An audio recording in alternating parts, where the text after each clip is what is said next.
Hello everyone, my name is Jimmy and welcome to the last lap. In today's video, we're going to be breaking down the Cup Series race from the Indianapolis Motor Speedway road course. But real quick before we hop into it, just want to remind you guys to hit that like button and subscribe button. We'd greatly appreciate it if you did that. And you can also check us out on our social media pages linked down below. But without further ado, let's go ahead and hop straight into the episode. As always, I have my friend and co-host Matthew joining me on the show, and we're sorry we didn't get a preview video out for you guys, or we didn't get to do a vlog either. I was very busy on Sunday. We got to the track kind of late, and I had to watch some other people while I was there too. It wasn't just me there, so I had to, keep everybody else organized and show them where to go and all that. But I do want to show you guys the race version that I was going to show you guys before. It is the AJ Allmendinger Indy road course win from last year. A lot of damage on the right rear quarter panel right there and the left rear right there. So very cool to have that in the collection. But anyways, Matthew, let's go ahead and chat about this Indy road course race. It was my second time in a row being there. It was pretty cool. I'll talk about my experience in just a few minutes. But Matthew, what do you think of the race that you saw on Sunday very briefly? Well, this race last year was exactly this race this year was exactly like last year's, to be honest. It was all calm and good, and then you get to the final 6 laps and it all just went to chaos. So that was really interesting. Can't wait to dissect about it. But this is all about. And by the way, I'm on iRacing now, so that's big news right there. So if you see me on iRacing in the future, take it easy on me, because I'm not that good right now. But hopefully I'll get better at it sooner rather than later. But anyways, this is about Jimmy today, since he was at the track. He got to experience it all. I'll let him take over for this race analysis. Yeah, so it was a lot of fun. I might throw a few small clips in there from the racetrack for you guys. And actually start off with some funny stories real quick. So, 2 funny things that I saw that might not have got shown on television. The first one, I know it didn't get put on television. So there was a U.S. Air Force trailer, and it was making its way out of the racetrack going under the tunnel. And the truck went down the ramp under the tunnel, and the top of the trailer hit the top of it, and the truck just yeeted kept going, and the trailer was stuck under the bridge. And it was just during the green flag too, so they just left it there for a few minutes, and then they eventually used a forklift and pushed it back up the track. And we were sitting right next to it, so we hear a thud, and we look down, and we just see the trailer stuck under the bridge. We were like, what in the world just happened? But that was pretty funny. Actually, I have 3 stories. That was one. The second story was that we saw a fan's tent, or somebody's tent, fly out onto the racetrack in turn 1. I believe it was under caution. It happened, thankfully, but we saw that happen. It was just tumbling its way down the infield and eventually made its way onto the racetrack. And then third, we saw I think it was the 26 car, just drive right down the place where the fans were walking and went to the garage area. So that was pretty funny too. So we saw a lot of crazy things happen. But we're racing.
Anyways, I'll go ahead and hop into the race recap for you guys. Just want to share some funny things that happened. So, a lot of drivers got in trouble in turn one. That was the very big trouble spot for this race.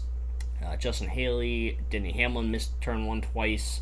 Ross Chastain missed turn one twice. Brad Keselowski wheel hopped. Chase Elliott wheel hopped. A lot of trouble in turn one. But the first stage was pretty clean. Chase Briscoe ended up winning that. Christopher Bell would win stage two.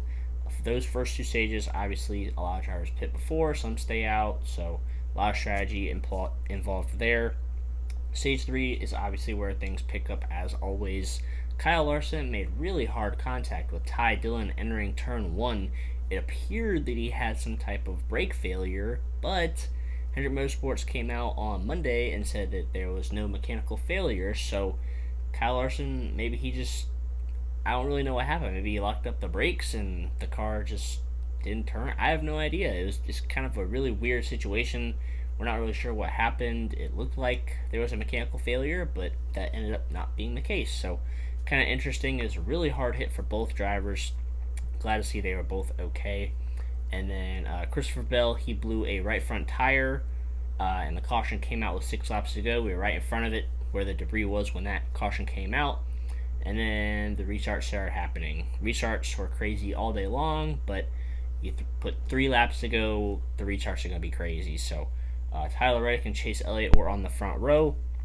Reddick had easily the best car all day long. Reddick was clear going into turn one. He shot out to the lead. Chase Elliott got tapped from behind by Ryan Blaney. That triggered a huge wreck. Logano also dive bombed and made it like 6 or 7 wide going into turn one for some reason, and turn one was just crazy. They would try to fit 6 cars into a lane that could fit like 2 or 3 cars max. So if somebody saw a hole, they just peeked their nose in there and just bumped whoever was in the way, and nobody really cared. So Kyle Busch spun out, Chase Briscoe spun out, Byron spun out, Eric Jones spun out, Austin Dillon spun out. And then a caution came out once again because Austin Dillon got stuck in the gravel. And then it was time for an overtime restart. This time it was Tyler Reddick and AJ Allmendinger on the front row. And Ross Chastain ended up missing turn one and going through the shortcut area, the access road, joining the track and taking the lead from Tyler Reddick. And if you guys don't remember from last year, Chase Briscoe kind of did the same thing, except he cut through the grass and took the lead away. And then obviously we all know what happened last year. And then Ross Chastain, he ended up getting penalized as well. Tyler Reddick thankfully passed him cleanly. And then Ross Chastain couldn't really get back to him to do anything like Briscoe did to Hamlin last year. So thankfully there weren't any issues there, and Tyler Reddick would pull away and end up winning his second race of the season. So real quick, I want to go over the top 10, and then I want to give my thoughts about this race. So the results, Tyler Reddick obviously gets the win.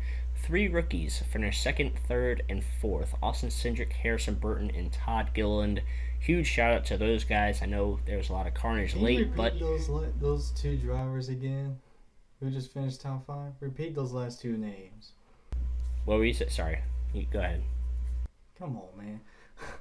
But Harrison Burton and Todd Gilliland, top 5. How about that? I mean, especially is more impressive for Todd Gilliland, to be honest, because he actually qualified in the top 10 during qualifying, and that really shocked me. And I didn't think it would be anywhere near there, but man, top 5.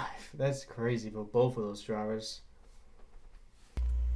Yeah, that's really good for those 3 guys to get a top 5 finish. Second, third, fourth for them. Bubba Wallace would end up finishing 5th. Joey Logano 6th.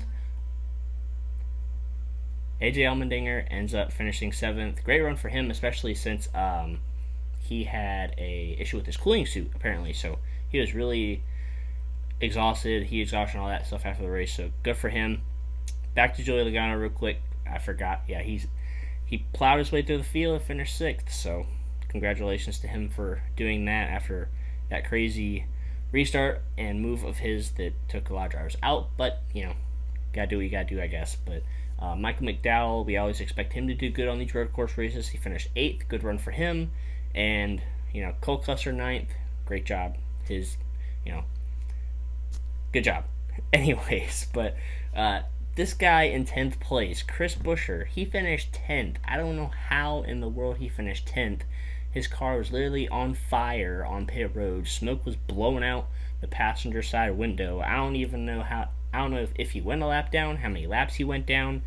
I know we saw him go on pit road like 2 or 3 or 4 times in a row, and I don't even know how, but Chris Buescher finished 10th, so huge props to him and that whole team for getting a top 10 after everything they went through. But let me quickly give my thoughts about this race, and I'll turn it over to Matthew. So obviously we have to talk about Tyler Reddick. He has surprised everybody with his road course racing skills this year. He was running well at COTA.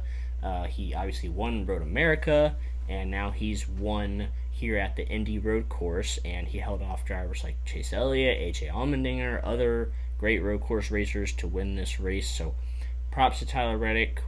He's came out of nowhere pretty much with these road course racing skills, so we might have to watch out for him more often for the road courses for the rest of this year, and then obviously further on next year and so on. And Tyler Reddick's impressive season so far as well. He almost won Auto Club until he had a tire go down and got involved in a wreck. Almost won Bristol Dirt, and we all know what happened there.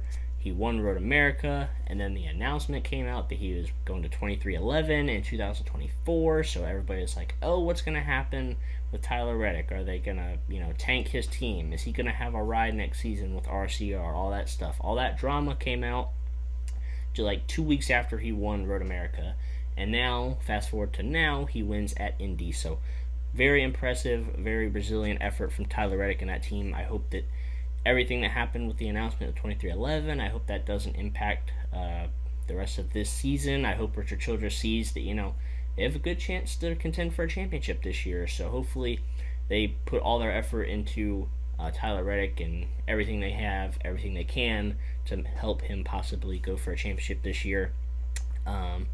I was going to compare the Indy road course and the oval a little bit, but I'll save that for later. We'll talk about that if we have time, but I want to get your opinion on the whole race and everything. So, Matthew, go ahead and tell everybody what you thought of this crazy race. Again, the sequel to last year for the Indy road course. Well, first of all, it sounded like you had a lot of fun this weekend, that's for sure.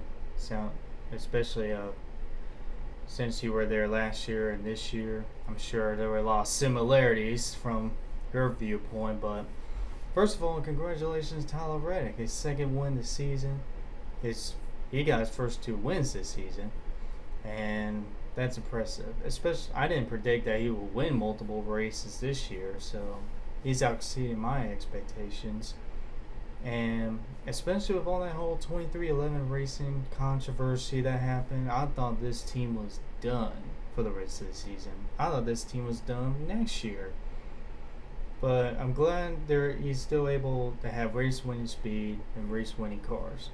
Because, RCR needs to use Tyler Reddick right now while they have him.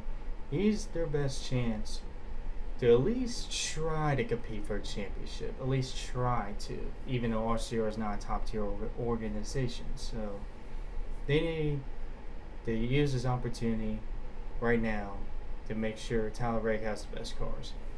But man, I can't believe 3 rookies finished in the top 5. How about that? That's impressive, especially with today's competition. And Bubba Wallace top 5. He is notoriously bad on road courses, and man, he got top 5. Bubba Wallace has had an amazing few weeks. I think that team is finally clicking. They made that pit crew swap. And I think things are just finally going his way now, so I'm glad to see that. And Cole Custer, top 10. I wish we could see more of this from the guy that has absolutely underperformed his expectations. Glad I was able to get a top 10. That's where he should be, but it is what it is. And then Chris Buescher, whose car was literally on fire, somehow finishes 10th. How about that? That has to be one of the wackiest top 10s I've seen in quite a while, to be honest. Alright, so I want to get to that these final laps, because that's where the big headlines are. There's two dummies I want to talk about. The first dummy is Joey Logano. Come on. Look, I know NASCAR drivers, they don't really care about any type of boundaries. Joey Logano was free to do what he did. He can do that if he wanted to, and he did. But come on, you still gotta use your head. That's not really a smart move. You basically are just asking for a caution by doing that. So that was not really a smart move, to be honest. And maybe next year when they return, maybe they do something like Daytona and Talladega, put a double yellow line, so that if you try to go over it and try to make a stupid bonehead move, you get penalized for it. That's just my opinion. But now let's get to the second one, Ross Chastain. Oh my goodness. I don't know what Ross Chastain was trying to accomplish with this. He wasn't going to get wrecked, but it's like he didn't even try to go into turn one. He just went a beeline towards the little shortcut, in which if you do miss the turn, and that I don't understand what he was trying to get. He really thought he wasn't going to get penalized. It's supposed to be common knowledge. It's common sense. If you take that route, you're going to be penalized. I just don't know what he was getting out of it. And man, if he took out Tyler Reddick, man, that would have been even worse on him. Ross Chastain's already basically become a villain almost. Maybe not like Kyle Busch villain or Joey Logano villain, but he's getting towards there the more of these stunts that he keeps doing. So I'm not surprised since it's Ross Chastain, but I just don't know what he was trying to get out of that. And I get sick and tired of these fans acting like maybe NASCAR should be clarifying what this shortcut. Are we treating these drivers like they're fifth graders now? Hey, this is a shortcut. If you go through there, you're going to get penalized. You don't need to tell them that. They're grown men. They know where to be on the track and where not to be on the track. And he was on the part where he's not supposed to be on the track. So it's supposed to be common knowledge, but that's just NASCAR fans. They like to whine about anything. But anyways, but besides those two instances, it was a great race in my opinion. I thought this was better than Road America, and I thought this was way better than Sonoma in my opinion. So it's still a little bit hard to pass, but I thought it delivered a good race. And I do want to talk about this whole road course and oval thing, because since everyone just doesn't seem to agree with something. Look, I'm not a big fan with NASCAR returning to the oval. That's just me, okay? I get that the oval is a historic configuration. It's where the Indy 500 races. And the Brickyard 400 had its specialty when it was first introduced back in the 90s. But that magic has gone away. Before the road course, it was already gone. Barely anyone was showing up. They were absolute snooze fest. And now all of a sudden, they moved the road course. Now everyone's like, I want the oval back. You weren't watching it. You weren't going to those races. So if they bring back the oval, I just don't think it will work out, because everyone's all about that talk on social media. But when they actually do bring something back, they're not gonna show up. They're just all talk, and they won't go to the event. So in my opinion, they need to keep the road course. I think it should stay on the road course. Even the road course is not perfect to me, in my opinion. Indianapolis, NASCAR can't lose that track, obviously, for obvious reasons. And Roger Penske owns the track, so there's no way Indianapolis isn't going anywhere.